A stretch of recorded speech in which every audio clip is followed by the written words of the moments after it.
বেশি সৎ হওয়া ভালো নয় বলছেন চাণক্য। চাণক্যর মতো যে কোনো ব্যক্তির প্রয়োজনের চেয়ে বেশি সৎ হতে নেই, কারণ সোজা গাছ সবার আগে কাটা হয়। যে ব্যক্তি খুব বেশি সৎ, সে কষ্ট পায় তত বেশি। কোনো সাপ বিষধর না হলেও ছোবল মারা বন্ধ করা উচিত নয়, ঠিক এইভাবেই দুর্বল ব্যক্তি সবসময় নিজের দুর্বলতা প্রদর্শন করা উচিত নয়। চাণক্য বলেছেন, কখনো নিজের রহস্য কারোর সঙ্গে ভাগ করবেন না, এই প্রবৃত্তি তোমাকে ধ্বংস করে দেবে। সমস্ত বন্ধুত্বের পিছনে কিছু না কিছু স্বার্থ থাকে। পৃথিবীতে এমন কোনো বন্ধু নেই যার পিছনে ব্যক্তি কোনো স্বার্থ লুকিয়ে থাকবে না। কটু হলো এটা সত্য। নিজের সন্তানকে প্রথম 5 বছর ভালোবাসা ভরিয়ে লালন পালন করুন, তারপরের 5 বছর বকে এবং কঠোর নজরদারি চালিয়ে। কিন্তু বাচ্চা 16 বছর হয়ে গেলে তার সঙ্গে বন্ধুর মতো আচরণ করা উচিত।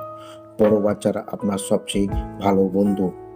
যার মনের ভালোবাসা নিয়ে থাকেন তাদের দুঃখ সহ্য করতে হয়। মনের ভালোবাসা থাকলে সুখ অনুভূতি হয়।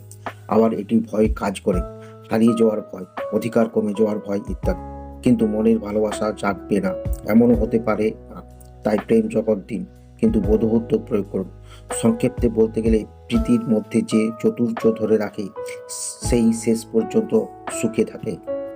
যে অর্থ প্রাচুর্য কষ্টের পর, নিজের ধর্ম আত্মাভিমান ত্যাগ করার পর, শত্রুর তৈলমর্দন ও তার প্রভুত্ব স্বীকার করার পর লাভ করা হয়েছে, তা কখনো গ্রহণ করা উচিত নয়।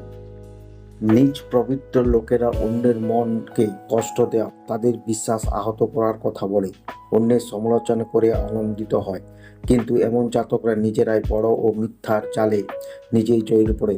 যেভাবে বালির ঢিপি নিজের ক্ষোভ ভেবে সাপ ঢুকে পড়ে এবং দমবন্ধ হয়ে মারা যায়, তেমনি এমন লোকেরা নিজের কুঅভ্যাস বোঝার তলায় চাপা পড়ে মারা যান। যা হয়ে গিয়েছে তা বাদ দিন। নিজের হাতে কোনো ভুল কাজ হয়ে থাকলে তা নিয়ে চিন্তা ভাবনা না করে বর্তমানে ভালোভাবে জীবনযাপন করুন ও ভবিষ্যতে উন্নতি করার চেষ্টা করুন। দুর্বল ভীতু লোকেরা অসম্ভব শব্দ প্রয়োগ করেন, বুদ্ধিমান ও সাহসী লোকেরা নিজেই নিজের পথ তৈরি করেন।